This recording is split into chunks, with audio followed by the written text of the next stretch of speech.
understand what is a tube design, to know a radiation in particular characteristic radiation.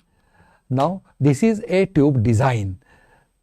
Now what the tube has got: anode, cathode, then stator, then there are some rotating portions in the tube particularly required for anode rotations, because at a time a different portion of anode has to come in contact for the heat dissipation and for the proper radiation production and for the proper focal spot. Now molybdenum is used for the neck and base of it, and copper is used as a focal spot, or tungsten is used so that there will be proper dissipation of the heat. Now there is also a filament which gets heated and produces thermionic emission and electrons. This electron then hits the rotating anode and gets converted into a radiation beam. However, we have to find out that which are the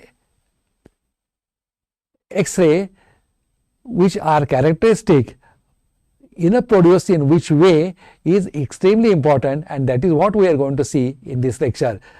Now what is the requirement for production of X-ray? There has to be an anode, then there has to be a filament has to boil, it has to, by thermionic emission, it has to emit electrons which hit the anode with a speed that is achieved because of the potential difference. Now for that we need a high voltage source, and a filament for heating needs a filament voltage source. So these are the requirement for production of X-ray, and these are the ingredient mainly of the X-ray tube. Now depending on the application of the tube, the constitution changes, and all these things were discussed in some other lecture. Now this is how it takes place. There is thermionic emission, then electrons are boiled out, they are accelerated, they hit rotating anode, and the rotating anode, because of sudden deceleration, these pockets of energy gets converted into the X-rays. So high speed electron get converted into the X-rays. So we apply a high voltage to anode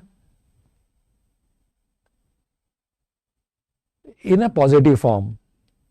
Now here what we are seeing, a positive high voltage is applied to the anode, then electrons are accelerated, they gain kinetic energy, this electron strike the target, and this kinetic energy is converted into heat and X-rays. Practically 90% of the energy is in form of heat energy, and hardly there are one or two characteristic radiations. Now we will see what happens to the another thing.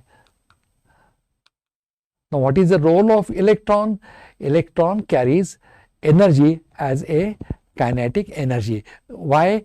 Because they are accelerated and they are in a movement. They move rapidly towards a rotating anode, and because of that their kinetic energy get converted into the X-rays. Then higher energy electron moves faster. So obviously there will be electrons with a different speed. Now electron controlled by a electric field. Now there is a potential difference which controls the speed, that is acceleration of the electron, and there is a focus curve which puts them in the proper direction, or only the electrons which are in proper direction are bombarded towards the anode. Now what is the principle of X-ray tube? That is the hot filament, electron getting boiled off, then there is thermionic emission,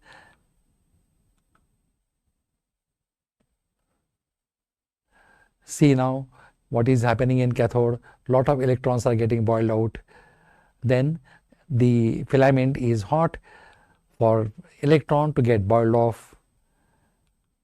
This coil is of tungsten wire, similar to that of the bulb filament.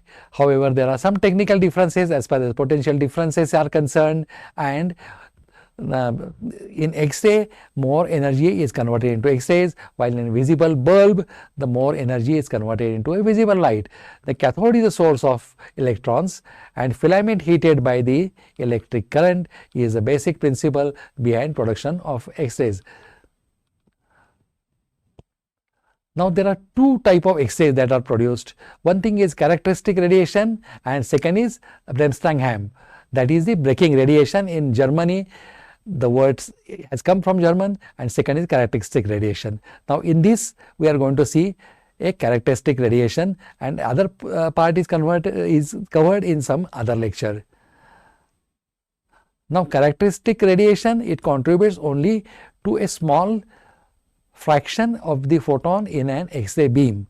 When the incident electron ejects an inner electron shell from the tungsten target, an electron from its outer shell is quickly attracted to void in the deficient inner orbit. This is very important. And second thing you also know to which electron has got more energy. More closer the electron towards the nucleus, it will have more energy. So, when an inner higher energy electron is removed, the outer shell drops inside, or it comes inside.